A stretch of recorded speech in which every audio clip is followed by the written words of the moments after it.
This is Mac OS Ken. Great expectations for second quarter earnings, a troubling story around Apple trade-ins, and a brief catch-up on the Fortnite fight.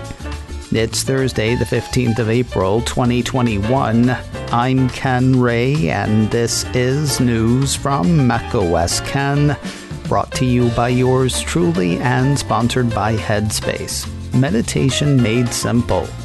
Get a free 1-month trial at headspace.com/macOSCan. This show is also supported by people like you, patrons through Patreon. Find out more and add your support at patreon.com/macOSCan. Apple reports March quarter earnings in a couple of weeks. That means it's time for notes to start trickling in from the financial front, offering ideas on how the numbers will look. Barron's wrote up one such note from Evercore ISI analyst Amit Daryanani. The way Ad Rock sees it, the Cupertino company is well positioned to beat expectations. According to the report, Daryanani notes that iPhone shipments in China were up 185% in the first 2 months of the quarter, while the App Store saw 32% growth in the quarter.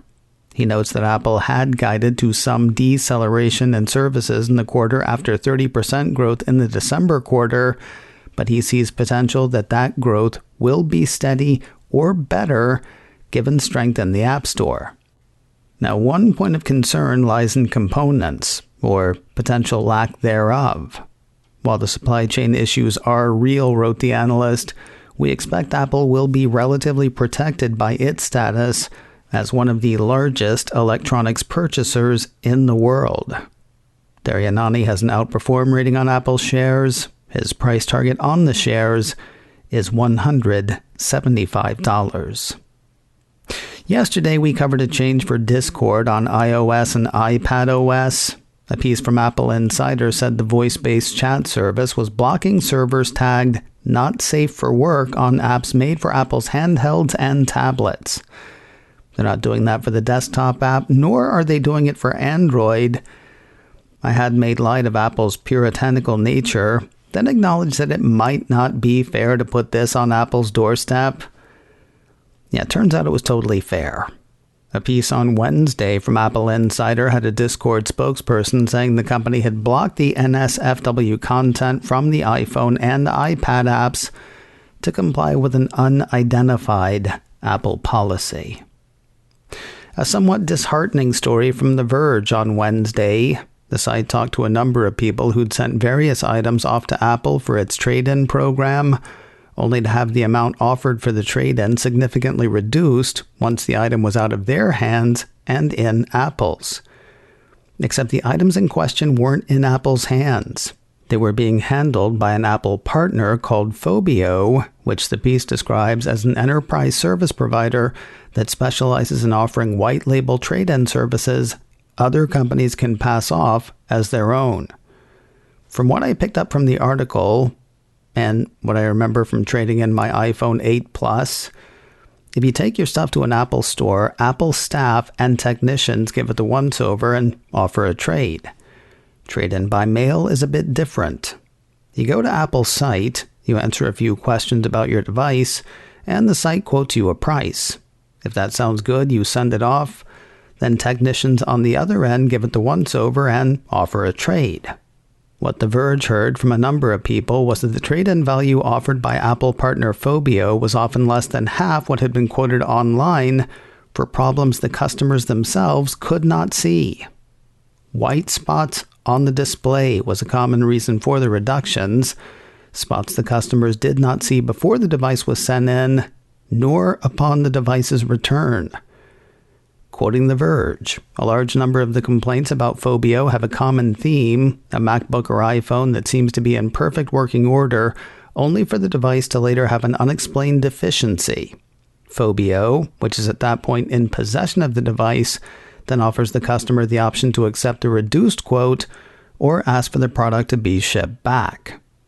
At least that part doesn't cost anything. Phobio does offer to ship the product both ways for free, according to the report. That said, the whole thing sounds ugly. Quoting The Verge again, a cursory Google search on Phobio and its handling of Apple trade-ins returns dozens upon dozens of message board threads detailing bad experiences and a Better Business Bureau page with more than 500 complaints and new entries added almost every day. Many of these complaints are recent, and some are from Apple customers wondering openly if they've been a victim of some type of fraud or whether Phobio is a legitimate company. Well, it's been around since 2010, and it handles trade-ins for a number of companies. Regarding the article, though, it sounds hinky. Throughout, The Verge seems willing to give Phobio the benefit of the doubt, though cutting values by over half for white spots people can't see seems to make that difficult. That difficulty was compounded by Phobio's unwillingness to speak to The Verge, nor to answer direct questions from The Verge like, what's up with the white spots people can't see? How long has Phobio been working with Apple? Who resells the devices traded in? How often does Phobio adjust Apple trade-in quotes? And, the big one if you ask me, how often do people just take the adjusted trade-in rather than asking for the product's return? It's an ugly story. It would be nice to see it cleared up. Apple doesn't seem to have been in the mood, though. The company declined to comment for the Verge report. Can Apple's watch phone combo spot COVID-19 and other respiratory ailments? There's a study underway to find out. Engadget says the Cupertino company is following through with plans announced last September to study whether Apple Watch could serve as a predictor for COVID-19. To do so, the company is teaming with the University of Washington and the Seattle Flu Study. The piece says each participant will get a study-supplied Apple Watch they'll have to wear day and night for as long as 6 months. Everyone involved will have to fill out weekly surveys in the Apple Research app on their iPhone, but those who get sick will both receive an at-home nasal swab test and a request to provide more Apple Watch health data. As with many such studies, the info and participation will remain confidential. Being based where it is, you do have to be a Seattle area resident to participate. You also have to be 22 years old or older, and you have to have an iPhone 6S or later. If you meet those criteria, you can apply to play at seattleflu.org/Apple Respiratory Study. From fighting COVID-19 to fighting a lawsuit around it, the folks at Apple Park are calling for the dismissal of a suit tied to a rejected coronavirus app. Apple Insider says the developers of the app Coronavirus Reporter are suing, saying that Apple rejected the app for no good reason. According to Law 360, according to the report, the Coronavirus Reporter developers argue that rejecting the app violated antitrust law, as Apple was privately developing its own coronavirus contact tracing technology at the time.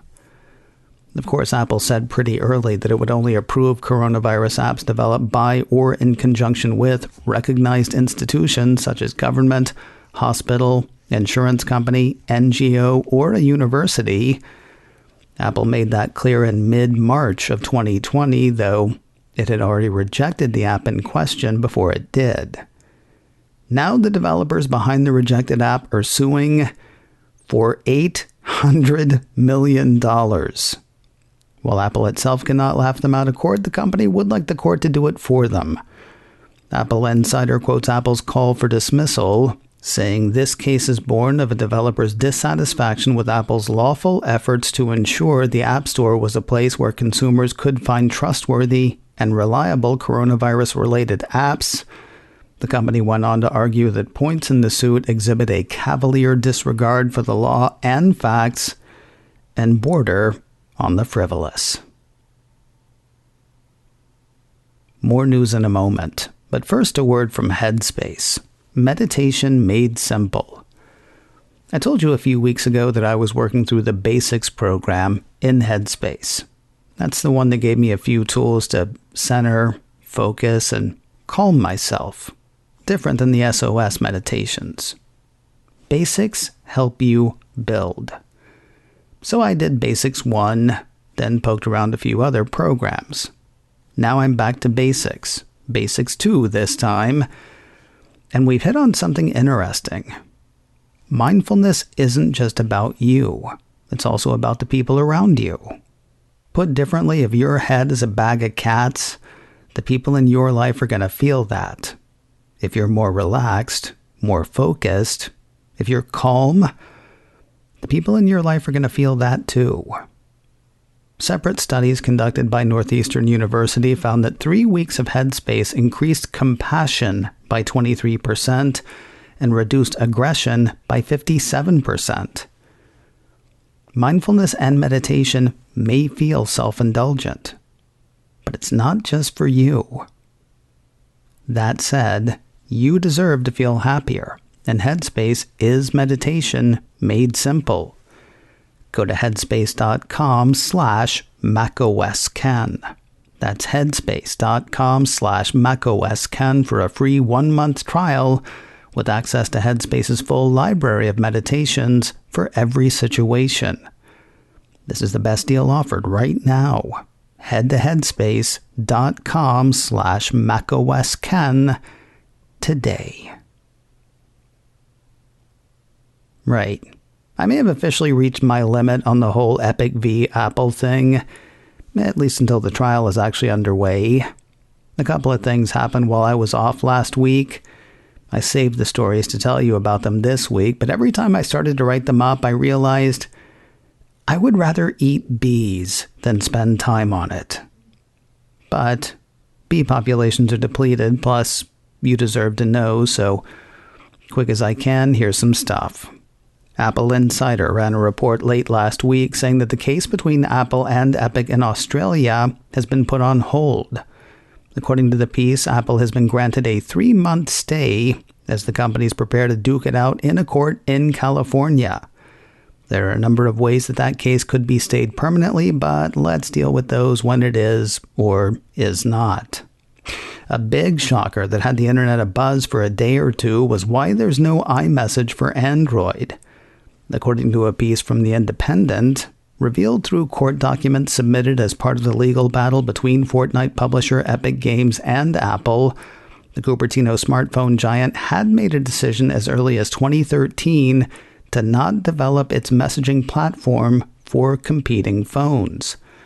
The report says the idea was shot down by Craig Federighi, Apple's senior VP of software engineering and the executive in charge of iOS, saying that iMessage on Android would simply serve to remove an obstacle to iPhone families giving their kids Android phones.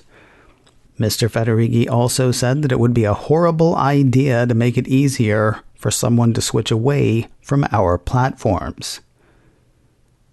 It's not necessarily who or how we'd want Apple to be, but it's apparently how Apple is.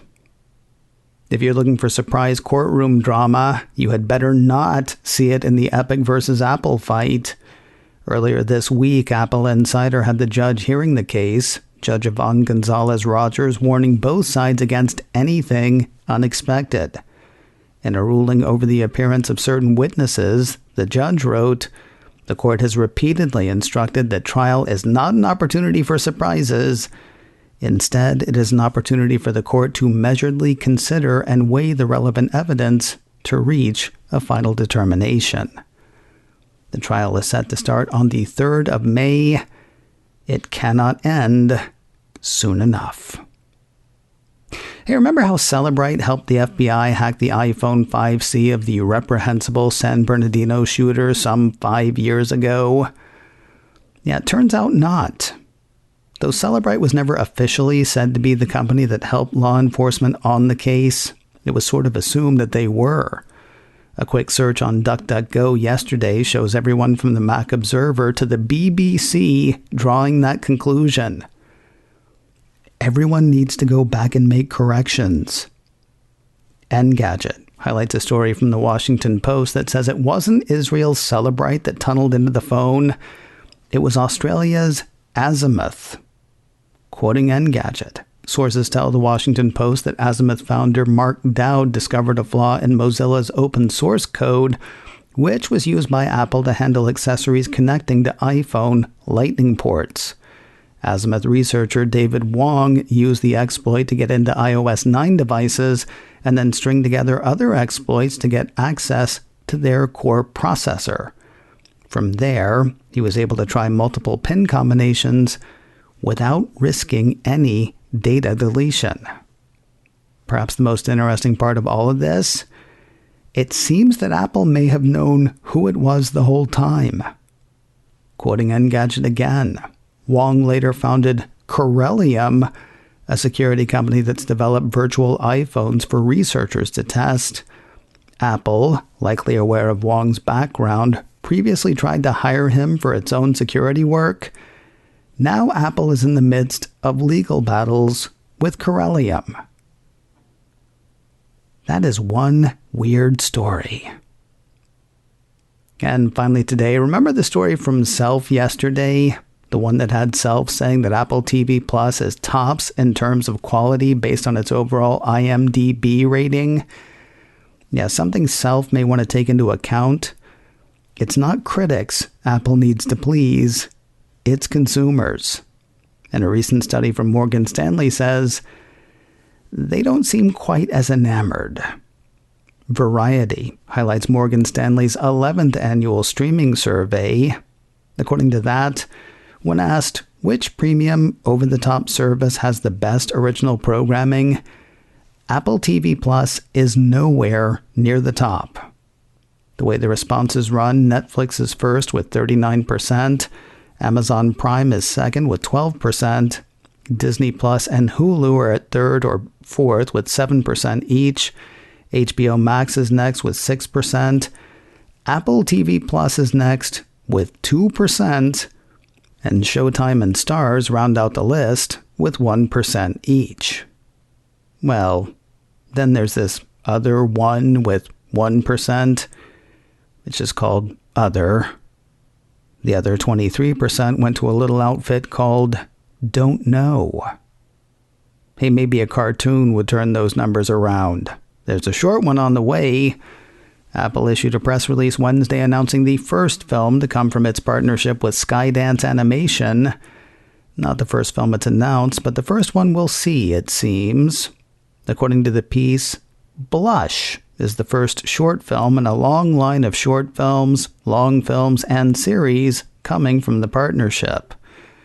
Sounds a bit like Wall-E, but with people. Quoting the press release, Blush follows the journey of a stranded horticulturalist astronaut's chances for survival after he crash lands on a desolate dwarf planet. When an ethereal visitor arrives, the once lone traveler discovers the joy in building a new life and realizes the universe has delivered astonishing salvation. If you're wondering when we'll see it, you are not alone. Unless I missed it, the press release does not say when Blush will bounce off the back of our eyeballs. macOS Can, brought to you by me and sponsored by Headspace. Meditation made simple. Get a free 1-month trial at headspace.com/macOScan. This show is also supported by people like you, patrons through Patreon. Find out more and add your support at patreon.com/macOScan. Advertising handled by Backbeat Media, online at backbeatmedia.com. You can reach me a couple of ways. info@macoscan.com or call 716-780-4080. Until next time, that is news from macOS Can. I'm Ken Ray.